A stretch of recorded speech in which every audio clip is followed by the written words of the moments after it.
Au sens large du terme, le profiling, c'est la méthode qui consiste à déterminer le profil psychologique de différents sujets dans le but d'anticiper leurs actions futures. Le constat de départ qui justifie la nécessité du profiling dans le domaine de l'investissement, c'est que, comme dans bien d'autres domaines, la stratégie unique n'existe pas. En effet, toute stratégie doit être adaptée au contexte de marché, ce qui exige de prendre en compte énormément de paramètres. Et parmi ces paramètres, un des plus importants, si ce n'est le plus important, est le profil psychologique des acteurs de marché. On traite ce sujet dans cette vidéo. Alors, pour partir du bon pied, il faut déjà avoir en tête que l'ensemble des acteurs de marché est formé d'une somme d'individualités plutôt hétérogènes, puisque chacun aura un portefeuille différent, des objectifs différents ou une méthode différente, ce qui rend l'analyse du marché particulièrement difficile, voire totalement impossible si l'on ne s'organise pas un minimum. Si on devait en faire une illustration, cela reviendrait à un capharnaüm dans ce style.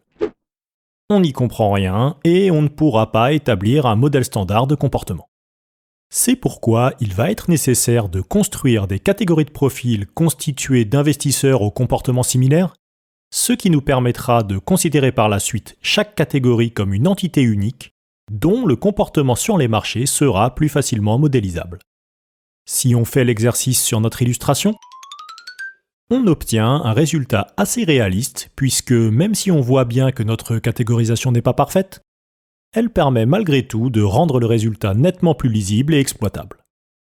Ensuite, dans un deuxième temps, il faudra être capable de déterminer la pondération des différentes catégories de profils en fonction de chaque phase de marché.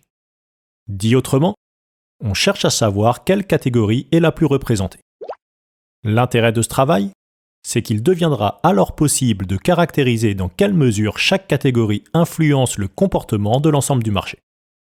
Et pour finir, une fois qu'on aura modélisé le comportement de chaque catégorie de profil, notamment en spécifiant les déséquilibres de marché que chacune sera susceptible de créer, il suffira alors de concevoir une stratégie adaptée à ces comportements inefficients pour exploiter ces déséquilibres de marché à notre profit. La première chose à faire est donc de définir les différentes catégories de profils. Sur le marché des cryptos, nous aurons besoin de 3 catégories. L'investisseur récréatif, l'investisseur amateur et l'investisseur chevronné. Pour cette vidéo, nous n'avons pas spécialement la nécessité de nous pencher sur la psychologie profonde de chaque profil. Nous entrerons dans ce détail dans une vidéo dédiée. Ici, on va simplement avoir besoin de découvrir comment chaque catégorie interagit avec le marché en matière de gains et pertes, et aussi dans quelle proportion celles-ci sont représentées en fonction de la phase de marché. On commence avec notre première catégorie, qui est l'investisseur récréatif. Le récréatif, c'est celui qui ne va s'intéresser aux crypto-monnaies que parce qu'il aura lu ou entendu dans les médias que tout le monde va devenir riche grâce au Bitcoin qui va grimper jusqu'à $1 million ou un truc comme ça. Et il ne voudra surtout pas rater le train. Dans l'écosystème crypto, le récréatif, c'est très clairement celui qui perd son argent en le distribuant aux autres catégories, car il ne prendra quasiment que des décisions médiocres et à contretemps.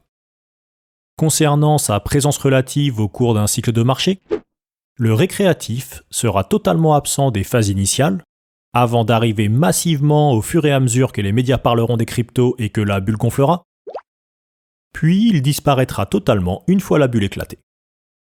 Globalement, on peut estimer que sa courbe de présence suit le cours du Bitcoin avec un peu de retard, car le récréatif n'anticipe pas du tout les événements, mais les subit. Ensuite, nous avons les investisseurs amateurs. En résumé rapide, l'amateur, c'est à la base un récréatif, mais qui a réussi à gagner de fortes sommes d'argent par chance, parce qu'il est rentré au bon moment d'un cycle de marché sans trop savoir pourquoi, et qui se prend depuis pour un génie de l'investissement. La différence par rapport au récréatif, c'est que grâce à ses gains initiaux, il a eu l'opportunité de survivre et de se former un minimum, et possède donc quelques vagues notions du fonctionnement d'un cycle de marché, ce qui lui permet d'assurer une présence correcte lors des phases où les prix sont intéressants, contrairement au récréatif.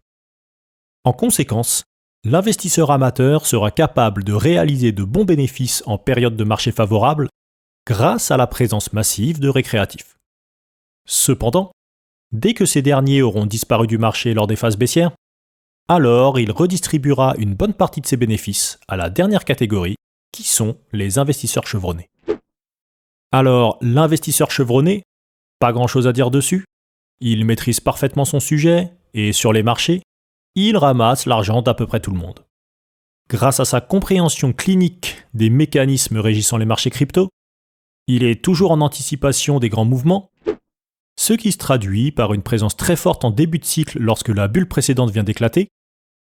Puis cette présence va diminuer au premier signe de retournement avec notamment l'arrivée des médias de masse, et nous assisterons à sa disparition quasi totale avant l'éclatement de la bulle.